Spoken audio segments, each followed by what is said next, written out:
Hello बच्चों, good morning. Standard fourth, subject Hindi. बच्चों, आज के वीडियो में हम आगे का लेसन समझेंगे। देवदूतों ने युधिष्ठिर को बहुत समझाया, मगर वे अपनी बात पर डटे रहे।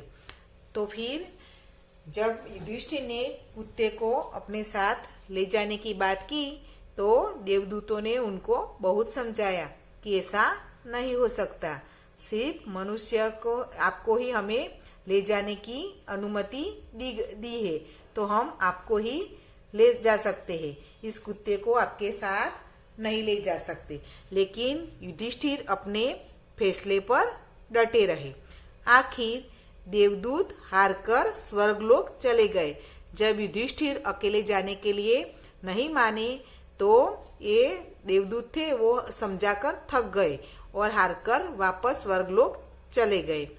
युधिष्ठिर अपने वफादार कुत्ते के साथ हिमालय का भ्रमण करते रहे। क्या करते रहे? हिमालय का भ्रमण।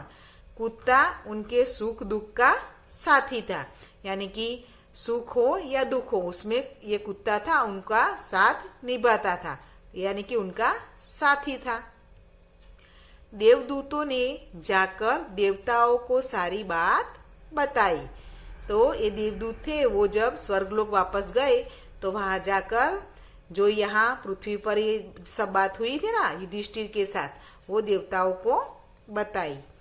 देवताओं के अनुसार युधिष्ठिर ने अच्छे काम किए थे, इसलिए उन्हें स्वर्ग में आने का अधिकार था।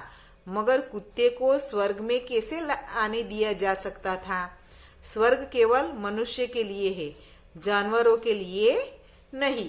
तो युधिष्ठिर को उनके अच्छे कार्यों के लिए स्वर्ग में आने की अनुमति मिली थी, लेकिन इन कुत्ते को स्वर्ग में कैसे लाया जाए, वो उसके बारे में सब बात कर रहे थे। क्योंकि स्वर्ग मनुष्य के लिए ही है। क्या है? स्वर्ग किसके लिए है? सिर्फ मनुष्य के लिए, जानवरों के लिए नहीं। देवताओं में इस घटना को लेकर चर्चा होने लगी। एक देवता ने कहा, कुत्ते पर भी दया भाव दिखाकर तो युधिष्ठिर को बड़प्पन और भी बढ़ गया है। यानी पहले भी युधिष्ठिर ने अच्छे कार्य किए ही थे, लेकिन अब तो उसने कुत्ते पर भी दया भाव दिखाया था। उसके कारण उसके बड़प्पन, यानी कि युधिष्ठिर का बड़प्पन और भी बढ़ गया है। उनके मन में प्राणियों के प्रति दया है। क्या है? प्राणियों के प्रति दया है। पालतू वफादार कुत्ते के लिए उन्हें स्वर्ग छोड़ना भी मंजूर है। युधिष्ठिर ने कुत्ते के लिए स्वर्ग में जाने के लिए भी मना कर दिया ना, कि मैं अगर कुत्ते को साथ में लेकर आप मुझे स्वर्ग में आने देंगे तो ही मैं स्वर्ग में आऊंगा। तो जब उन्होंने मना किया तो स्वर्ग में जाने के लिए भी वो माने नहीं, कि नहीं, मैं कुत्ते को छोड़कर आपके साथ नहीं आऊंगा। तो कुत्ते के लिए उन्होंने स्वर्ग को भी ठुकरा दिया। आखिरकार देवताओं ने युधिष्ठिर को कुत्ते के साथ स्वर्ग में प्रवेश करने की अनुमति देने का निर्णय लिया। आखिरकार देवताओं ने हार मान ली और उन्होंने युधिष्ठिर को अपने कुत्ते के साथ स्वर्ग में आने के लिए अनुमति दे दी, उसका निर्णय लिया। बच्चों, महाभारत की यह घटना हमें सिखलाती है कि हम सबको जीवों पर दया करनी चाहिए। तो एक घटना के द्वारा हमें क्या सीख मिलती है बच्चों? कि हमें जीवों पर, यानी कि जो पशु पक्षी है वो सब बोल नहीं सकते, वो अपनी पीड़ा व्यक्त नहीं कर सकते। उन्हें जब खुशी होती है या दुख होता है तो वो कोई भी व्यक्त नहीं कर सकते हैं। वो बता सकते हैं हमें कि हमें इतनी खुशी होती है, या हम उनको जब कुछ नुकसान पहुंचाते हैं तो उनको पीड़ा भी होती है, तो वो सब व्यक्त नहीं कर सकते। तो हमें इन जीवों के प्रति दया भाव दिखलाना चाहिए। संसार में सभी एक समान है, चाहे मनुष्य हो या पशु पक्षी हो, तो ये संसार में सभी एक समान है। चाहे वह प्राणी हो या फिर मनुष्य। सभी धर्मों का यही मानना है, जियो और जीने दो। सभी धर्मों का एक मूल मंत्र क्या है? जियो और जीने दो।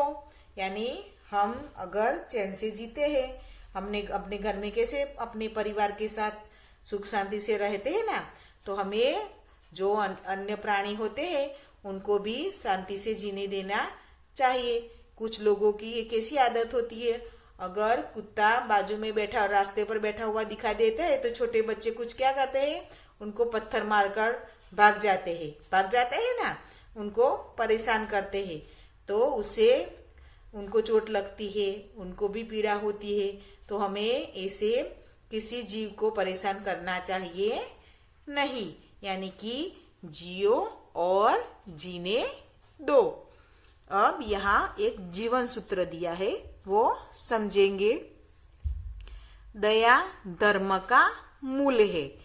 दयालुता मनुष्य को ईश्वर तुल्य बनाती है।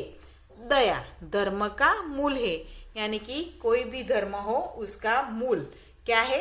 दया। यानी कि दया भाव हर एक मनुष्य में होना चाहिए। हमें हर एक मनुष्य फिर पशु पक्षी के प्रति हमें दया रखनी चाहिए। ये दया का भाव होता है वो मनुष्य को ईश्वर तुल्य यानी कि ईश्वर के समान बनाता है। तो हमें हमारे जीवन में दया का भाव सदा ही रखना चाहिए। समझ में आ गया बच्चों आपको? अब कोई भी प्राणी को आप परेशान नहीं करेंगे ना, तो हमें कोई भी प्राणी को परेशान करना चाहिए नहीं, और जितनी हो सके उसकी हमें उनकी मदद करनी चाहिए। कोई प्राणी हमें भूखा दिखाई दे तो हमें उसको खाना खिलाना चाहिए ना। किसी को कोई प्राणी को हमें चोट लगी तो हमें हमसे हो सके उतनी हमें मदद करनी चाहिए। अगर हम ये नहीं कर सकते तो हमें किसी प्राणी को परेशान तो नहीं करना चाहिए। सदा ही उनके प्रति हमें दया भाव रखना चाहिए। अब दूसरे वीडियो में हम यहाँ जो अभ्यास के लिए टॉपिक है वो देखेंगे। गुड बाय बच्चों।